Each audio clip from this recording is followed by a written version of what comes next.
art historians, and welcome to our next ism of Unit 8, where we're going to be moving into Impressionism. And Impressionists were considered to be the painters of light. So we're kind of going to explore that as we look at their new and very unique style. So we have been talking about this idea of modernism, and the realists were truly the first modernists because they were concerned with painting things of modern time. But they were still painting it in older ways. Like they were still using linear perspective. They're still using these techniques of trying to hide their brush strokes and make it look as naturalistic as possible. But the Impressionists are going to pick up from the realists, and they are also going to focus on painting the modern world that was around them, but in the first truly modern way of painting, a new current way of painting that had not been done in the past, that was moving the way of painting forward. So here is where this shift kind of happens. Up through realism, artists were still concerned about the content of the work of art. It was what they were painting was important, what the scenes that they were painting. Romanticists, realists, Baroque, all of them. It was about the content and the way that they painted the content. But Impressionists are going to be different.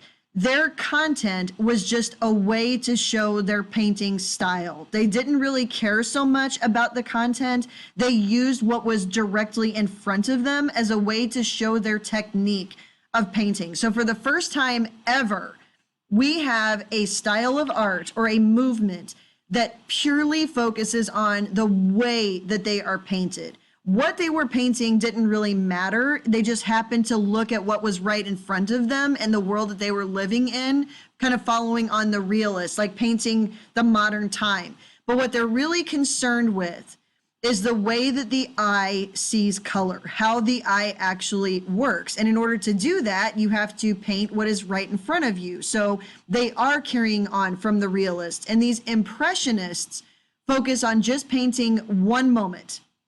That's it. A fleeting, the eye sees it and the eye moves that quickly kind of movement. That was not about getting a scene from the past. It was just using what was in front of them to capture this. They are no longer worried about linear perspective, making it look naturalistic. They were just worrying about painting the way that the eye sees, and the eye sees in color. So again, getting to this idea of modernism, we have realism is the first movement to truly focus on painting modern times. Impressionists continue in with modernism in painting modern times in a very modern way. So realists don't paint the past, they paint the present. Impressionists paint in a new way that nobody had ever done, rejecting everything that's been done in the past, including things like linear perspective, just to focus on the painting of light. And light is composed of color, and light is in one fleeting moment and it changes. So where this is going to take place is in Paris, and there's a couple of contextual events as to why that's happening. So France in particular, and Paris mainly, had been through a couple of revolutions that were violent. They tore their cities apart, and they kind of were trying to catch up in the industrial age. While they're not being torn apart by revolutions, they can finally focus on this. So Paris during this time was being heavily remodeled to kind of show this new peaceful time. So they were rejecting the past, and they updated to more modern cobblestone streets and still trying to, that romantic idea of Paris of keeping nature. So there were these beautiful parks and tree-lined boulevards, and kind of invited people to come out of their homes. The revolutions are over, and be part of the city, be part of the life again, light it up with gaslighting and bring people out to mix and mingle and be part of the city. And you have this industrial age of all this new steam and these powerful engines moving through, and all of this created this beautiful busyness in Paris where the light is shifting and things are changing. And this was really inspirational to the Impressionists to capture this moment in time. So Another thing that's really going to inspire the Impressionists is the Royal Academy of France and their annual salon, which is where they would, show all of this art that their academy had worked on and these artists had worked on, was getting incredibly particular. Like, the more the present moved in on them, the more the academy hung on to the past. And they had rejected 4,000 pieces by 687 artists for letting their work be shown. So these artists were like, okay, I'm done with, and this is kind of like Courbet and the Realists, who was right alongside this, of letting the Salon and the Royal Academy decide what was worthy of being art and what wasn't. So the Impressionists, alongside with some Realists and also some Post-Impressionists later on, are going to put together the Salon des Refus, which is the Salon of the Rejects, where they put together their own private gallery where they could display their art and this new way of showing modern times and modern ways of painting, and that it wasn't just art because of what was in it, it was also art because of how it was done. And featured in this was Impression Sunrise by Monet, who's going to be one of the true Impressionist artists, and that's where it got its name, was from the painting Impression Sunrise. These guys that were in the Salon of Rejects were not academic. They weren't thinking about painting as much as the Salon was. They were more in favor of changing people's minds about what art was. So this is Impression Sunrise, or the Impressions of a Sunrise. And people, like, there were art critics who were like, a toddler could have done this. It looks like he just threw paint at the canvas. He's not even using, very large brush strokes. You can easily see where he painted and where the color is slapped on here. And, it's just an impression of a painting. And that's where the Impressionists come from. And you can see very clearly where the brush strokes for the steam look one way, and then the reflection of the sun is in another way with those very small dapples in the water. So this was a whole new way of painting just one moment using only color to show light. So you can see why Turner kind of gets a reputation as being like the forerunner of Impressionist, except he was still focusing on what he was painting instead of how he was painting it. So a lot of the early Impressionists were poor. The two revolutions had really taken a lot out of their families, out of their, inheritances. And these guys needed their work to be displayed now. And the Salon of the Royal Academy was never going to let that happen. So these were the ones who gathered together and created this new display of these new ways of painting as a way of saying, look, that Salon, that Royal Academy, does not need to be the end all be all in what is considered art. They're stuck in the past.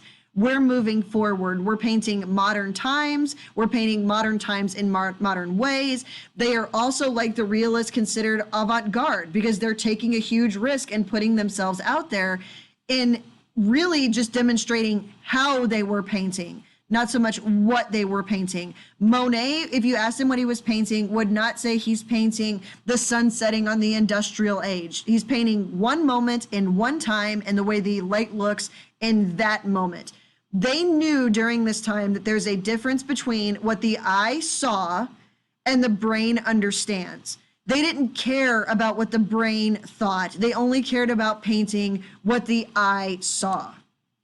So Impressionists, when they would paint, the actual physical way that they would do it was very different. And people said that their works of art often looked unfinished because they were done so quickly. And it was just really paint kind of put on a canvas, and the way that the brushes move and the colors that they use, that's part of it. Now let's talk about another contextual event. We've already seen with the Realists that here comes photography. We saw it with Nadar, we saw it with the daguerreotypes.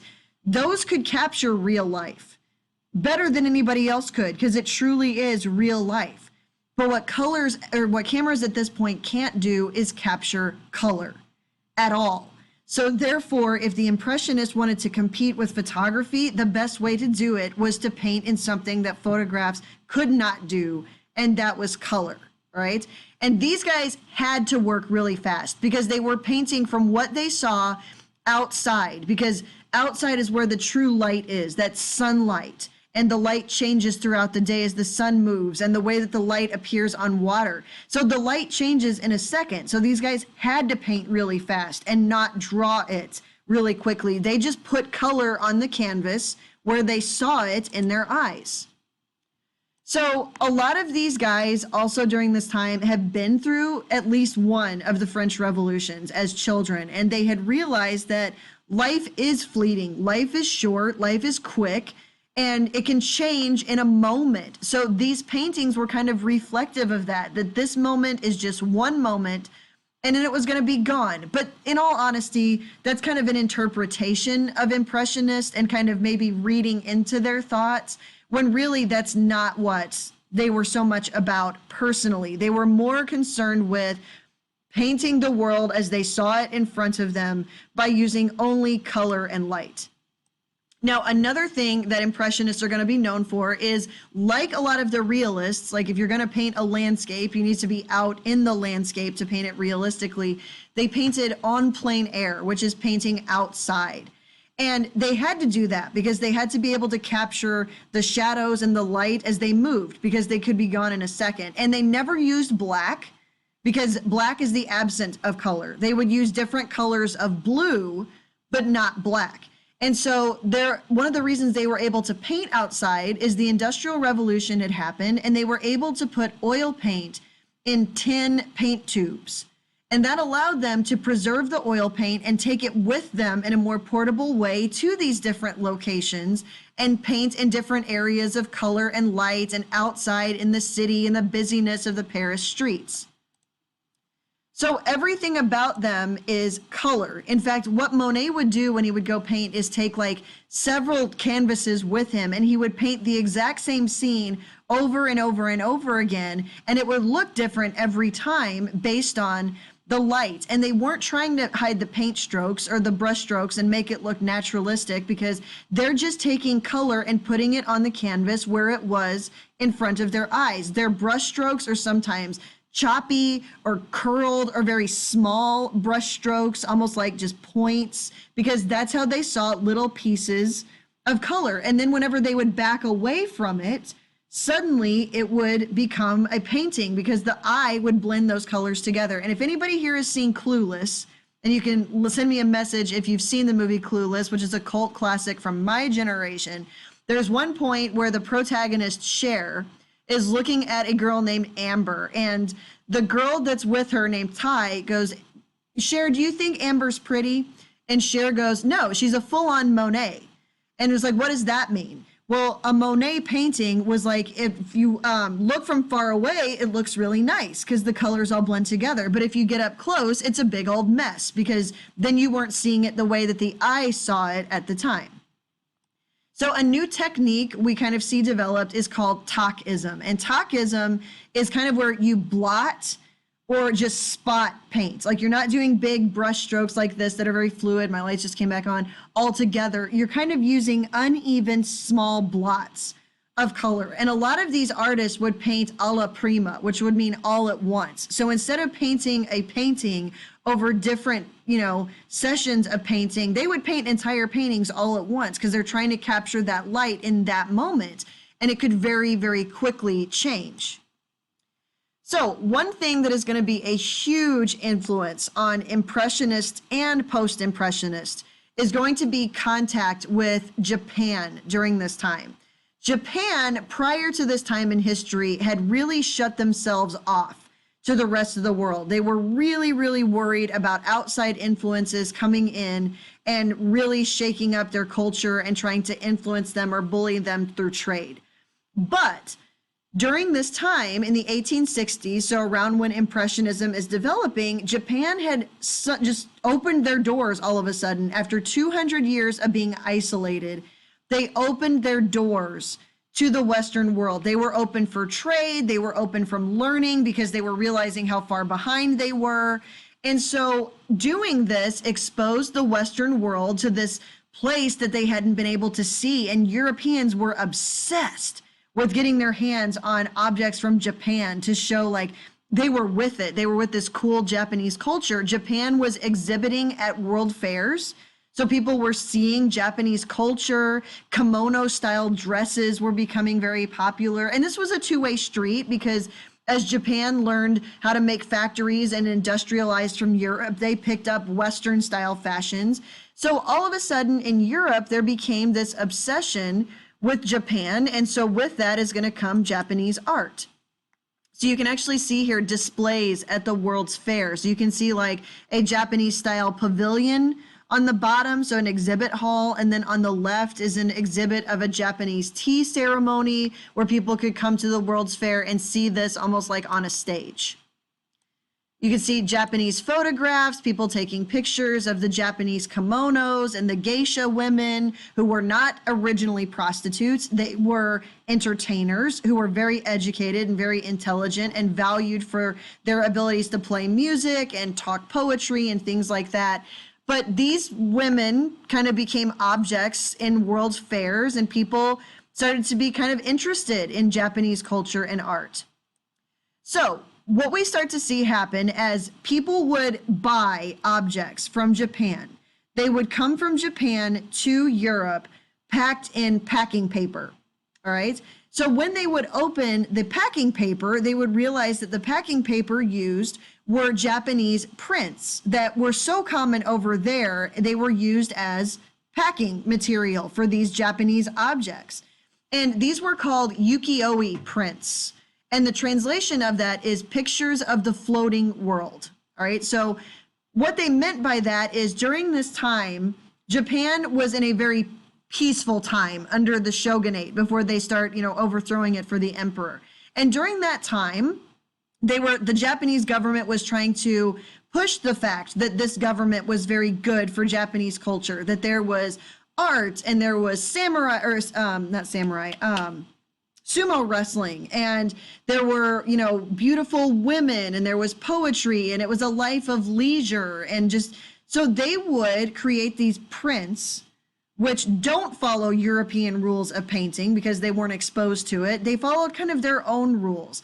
And they kind of showed these fleeting images of, just floating through life on a cloud, like taking baths and, seeing women of beauty. And some of them were very erotic and sexual, which, obviously I'm not going to show you those.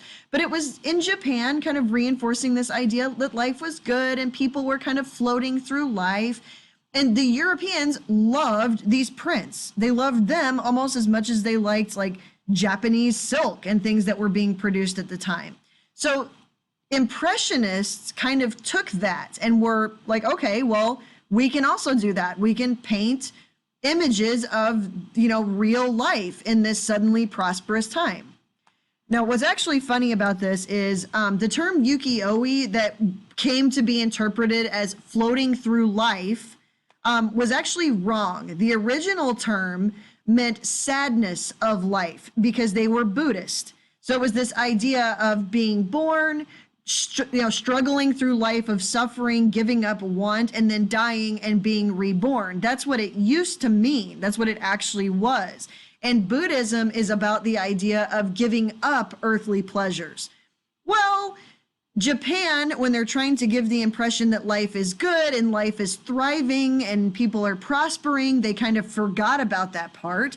And so you could be Buddhist, but at the same time, be very, very wealthy and kind of exploit that in the art at the same time. So Yukioi, which I call Yuki-noi because they actually got the meaning wrong, were actually about this Buddhist idea, but they had kind of twisted that and manipulated it into this life of pleasure and happiness and beautiful women and women bathing and sumo wrestling and kabuki theater and all of these things.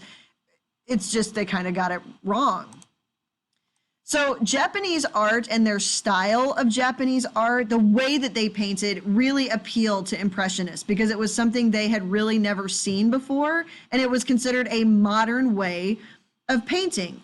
So we see, basically Japanese wanted these mass produced so that people could see how pleasurable life was in Japan.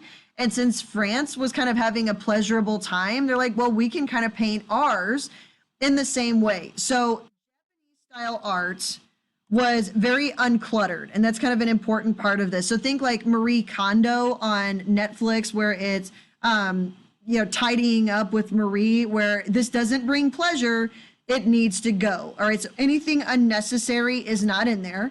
Very blocky colors, because these were wood prints, so it's not like they can be like little pieces of color. It's big blocks of color, and they're very asymmetrical. Like the compositions are really like diagonal almost. Instead of it being like you're viewing it straight on, the floors are kind of tilted. They played with composition where things were like closer to you or farther away. And there wasn't a whole lot of perspective or individual details. It's kind of just like big blocks of color. So they would do a pattern mixed with a big block of color against each other. So Japanese prints, you can kind of see here, is like those patterns on her dress, but then those big blocks, all right, of purple at the same time. And this is in a room, this image, where that's a painting on the wall, but there's no perspective here. There's no depth to let you know that that's farther away and she's standing in a room. So Japanese style was no perspective, really not an emphasis on depth. It was more about the content that really mattered. The composition, people would be coming, it's almost like they took the scene and went like tilted it on a diagonal. So some people are out of the scene, some people are coming into the scene. They don't do a lot of shading, they don't do shadowing, because these were prints in Japan. So you wouldn't really get that very well on a woodblock print and get like shadow.